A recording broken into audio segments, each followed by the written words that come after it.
Good afternoon. It's now 3:02 on July 24th. We tried to get started right on the dot, but had some technical difficulties, but we are back. I am still Councilmember Andrew Friedson, and now my name tag says it accurately. We're here as the Joint Committee of the Government Operations Fiscal Policy and the Planning, Housing, and Parks Committee. We are here to discuss Bill 2525, Taxation, Payment in lieu of taxes, public housing authorities, sponsored by our colleague on the Government Operations Fiscal Policy Committee, Councilmember Katz, and co-sponsored by myself and Councilmember Lukey. It was introduced on June 17th. The public hearing was held July 8th. A joint committee session is scheduled for right now, which we are fulfilling.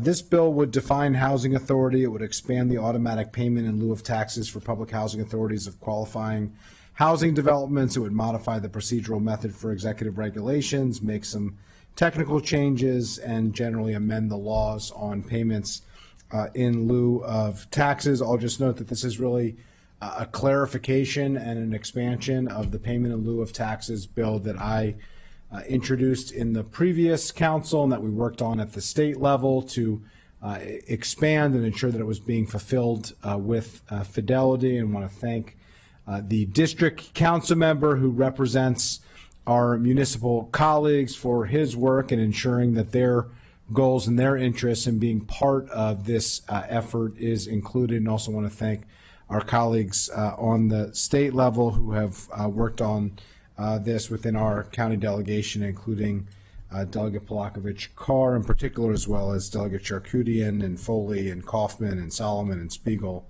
and Stewart. I testified in the House Ways and Means Committee on the relevant bill, and just wanted to note and appreciate as well all of the work that has been done by our council staff. With that, let me turn it over to the lead sponsor, and then we can turn it over to council staff to walk us through this, and we can move forward with the packet unless the co-chair has any comments. And with that, let me turn it over to Councilmember Katz. Thank you very much, Mr. Chairman. And I just want to, I could certainly go through why we did this, which you've already mentioned, but I think the most important part of this is that we need to very publicly thank Ms. McCartney Green and underline the words thank you about 50 times. This got as confusing as it could be for no real reason, but it took more turns than a lot of things should. And Ms. McCartney Green kept us on target. She got us where we need to be, and I think it's probably the most the best way to do this is to turn it over to her and let her lead us through the packet. Appreciate that. And there's some good questions that were raised by council staff. Want to note that she has a admirer and onlooker here in the audience. I want to welcome him to this conversation. We appreciate it. We say that the council is a family, and we welcome our colleagues to bring their families. So welcome, and glad you're here, and hope you hear all of us appreciating all the great work that your mom does for us every day. So with that, let me turn it over to you, and you can walk us through the packet, and we can address these issues in the technical amendment, and then any other comments or amendments that colleagues may have as we move forward. Thank you, Chair Friedson and Chair Councilmember Katz as well. Yeah, I believe we've answered as many questions, and my job really here today is to put it all together. As mentioned, the bill was introduced and had a public hearing back on July 8th. The public hearing, we had 2 speakers in support of the bill, but also had one concern concerning I lost my track. Sorry.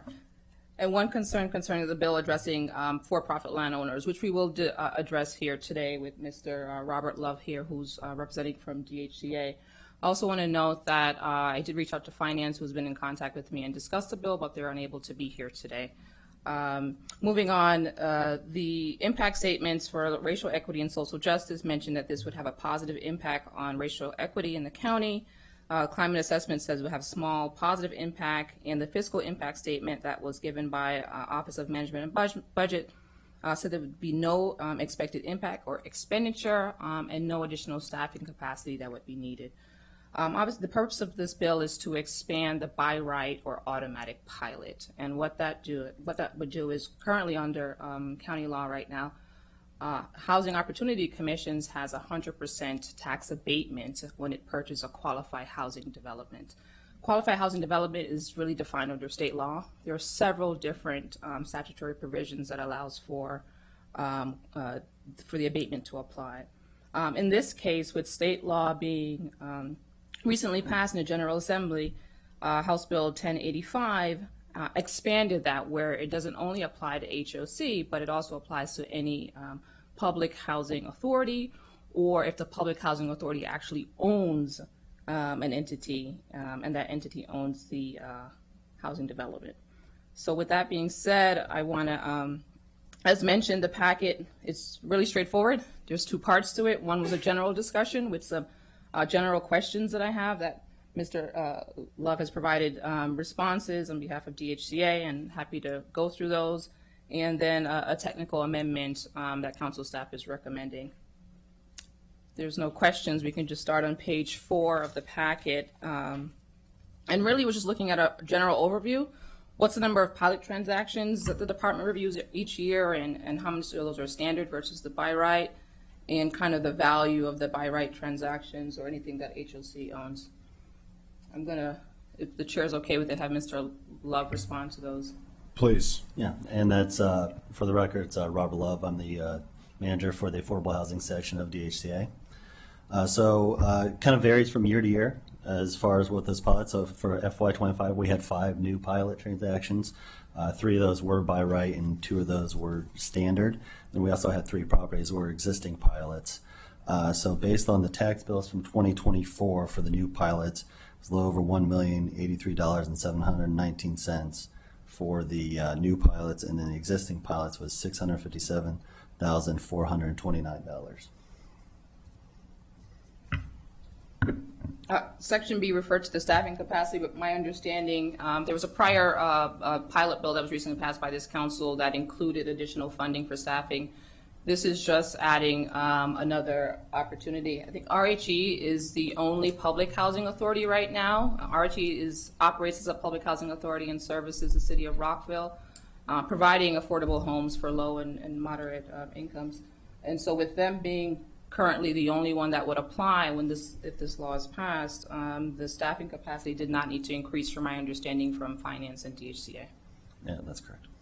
Sounds good. Let's continue.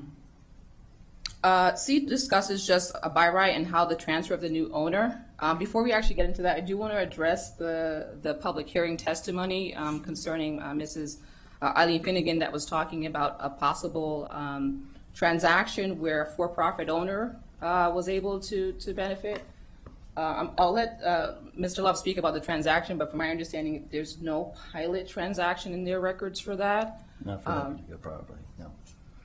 And then I do want to explain the 2 part of this. I'm sorry, I'm going to get a little bit deep into property law, but when we talk about a ground rent owner, they're not the property owner, right? They own the land that's on it, and they're not taxed. The person that's taxed is the actual property owner that owns the land. And so it's an annual ground rent that's applied. It usually attaches with the property. You consider it as them having an asset, but not necessarily taxed as a property owner. And so just so we'll make sure we're clear, when we talk about owner, we're talking about property owner, but some properties have encumbrances. Baltimore City is probably really very common for having ground rents, but in this case, it doesn't apply. There's no existing pilot. Just wanted to clear that up in case there were some confusions that pilots were being offered for profits. Yeah, and I just want to clarify the issue that we faced in this. The reason why we had to do state law changes was actually the opposite. That the interpretation that was being strictly adhered to by the executive branch was so difficult that our nonprofit partners couldn't follow it. And it was not allowing for the intention of the bill to be adhered to with fidelity. And so we had to change that and move forward with that. I convened a number of meetings with stakeholders, nonprofit partners, with the executive branch, so we could address those issues. How this started originally was that the Housing Opportunities Commission used to get an automatic pilot for their property taxes. The idea being charging a percentage of property taxes and then providing county dollars to subsidize affordable housing was a really inefficient way to address these issues and was really unhelpful to HOC. Then when we addressed that issue, the nonprofit partners had the same issue and asked for their issues to be resolved because it didn't allow them to get financing on the front end, which is a much more efficient way for them to address it, and also allows them to compete in the open market for properties as they become available. And so we had tried to address the nonprofit piece of it, and in so doing, we ran into this issue. And then as part of those conversations, the question of our municipal partners with RHE, Rockville Housing Enterprises, as a public housing agency, of whether or not they would have access to it, because a big part of their tax bill is actually not a Rockville tax bill, it's a Montgomery County tax bill. It's the biggest part of the tax bill. And so that's how we got to this point now. So interestingly, it's the opposite was the concern that became the impetus for much of the changes that were needed. Not that there'd be a loophole of nonprofits that actually aren't nonprofits. It was our nonprofit partners, including our most common nonprofit partners who are the most active in preserving and producing affordable housing, that were saying even we don't qualify based on the structure of how we finance and how we transact these particular deals. So that's what all of this is attempting to address, and this is the latest iteration for that. So I just thought it was important to note that. Why don't we continue? No, Mr. Love wants to talk about just the transfer of a property after it's been a negotiated agreement with the DHCA. Oh, I said, Still on C, so we're still on subsection C, just talking that through. oh, okay. Subsection C. The process of a new owner. So the council staff noted the ground lease issue. Yeah. The ground lease issue is not really an issue, even if it's essentially a triple net dynamic where the property tax is passed through entirely to the building owner. The property owner is actually the one that gets levied the tax. And then the building owner has to pay the property owner, but it's the property owner that is being billed by a county government, by the Department of Finance. That's where the tax bill goes. It's the private party transaction to have a ground lease, and that's really not something that the county is engaged or involved in. That's a private market transaction. So that part has been addressed. The question here is essentially like an arm's length transaction, like transfer of property from one entity to another, and how is the department addressing that? So number 3. Oh, okay. So yeah. So with that, so it's not, the buyer pilot is not assignable.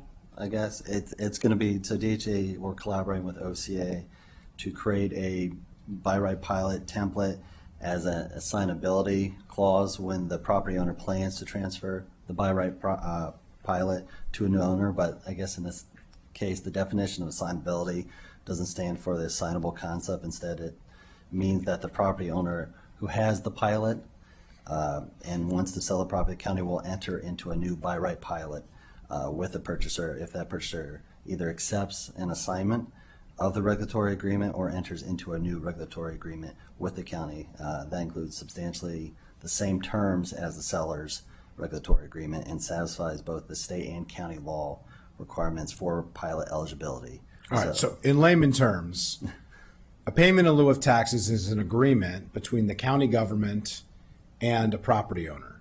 The exchange is you don't have to pay property taxes if you agree to certain affordability standards. Mm-hmm. That is not assignable. It's like a wedding invitation. You can't, if you can't go, you can't pass it off to somebody else. You were invited. That's an agreement between the property owner and the property owner and the county government. If there is a change in property owner, then a new agreement would have to be agreed upon, and the county would be held to the same standard of what it's legally authorized to require, and either they would agree to the exact same pilot, under the same terms, or a new pilot would have to be, engaged upon with new standards, but they would still have to follow the same legal requirements as a new property owner with a new agreement, because there would be a new property tax assessed to a new property owner. That's correct. Great, and I just thought that was clear for the record, Yeah. just so everyone's. Lastly, it was really just the regulations. The regulations are still outdated, and so just wanted to get feedback from DHCA. Like I mentioned, Bill 2621, which is law now, it hasn't been updated since then, since 2021, and I think there was a little bit, another legislation that was passed, and so just wanted to get an update from DHCA on when they would update the regulations. This bill also would change the method from a method 1 to a method 2, to give the council the opportunity to weigh in, considering there's so many moving parts when it comes to the pilot law. Yeah, so we are working with CX, with council, with OCA on updating, all the changes to the pilots. Obviously, we just had a major point person leave DHCA, who was the point person for the pilots, but we are moving those along. Little delayed timeline, but we are moving those along. Appreciate it. And just to be clear, the whole purpose of doing the by right pilot was to ensure that there is consistency and clarity in these not having discretion. That we are sending a signal to our affordable housing providers.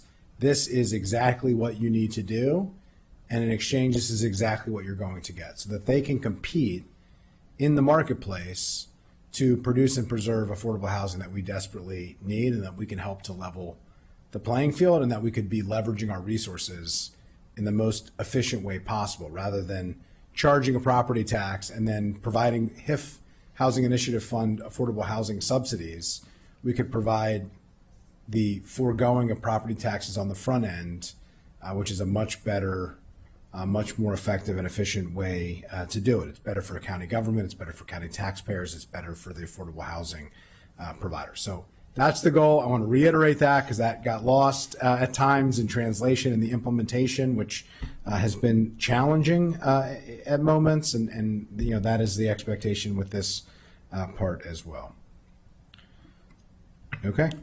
Yeah, so that kind of wraps up the general discussion. The purpose of the bill, obviously, is to create a pathway for public housing authorities to apply directly to the state to be able to receive that tax exemption. That's what HOC does now as a matter of practice, and so that opens the door to allow that to happen for other RHE and any other public housing authority established in this county. Yeah, I did just want to note, when the state bill was going through, the number threshold that we had proposed, that I worked with state lawmakers to propose, was 50%, because that's what our pilot law requires. The effort was changed because other jurisdictions want to do it, but said 50% was way too high for other jurisdictions around the state, and so the number was changed statewide to 25%.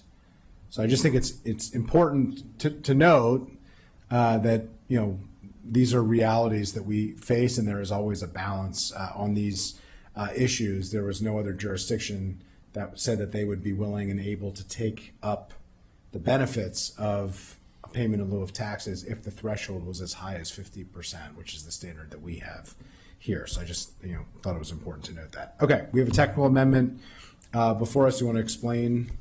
Yeah, this is after consultation with OCA, went ahead and looked at the definition for authority. It is directly aligned with the definition that is under the housing code, under the state housing code. Council staff had a little emphasis there. It says authority means a public housing entity, but that actual word is not in state law, so the recommendation there is to just bracket and remove that out, and keep it very simple and very straightforward, and lining it with the definition that's in the Maryland code. Without objection. Any other amendments, comments from colleagues? All right. Appreciation to council staff, to the executive branch, to our colleague, to our municipal partners. With that, I think we're ready to vote on this legislation as amended. All those in favor, please indicate by raising your hand. That is unanimous. And we have a recommendation unanimously to the full council. Thank you. And with that, we are adjourned.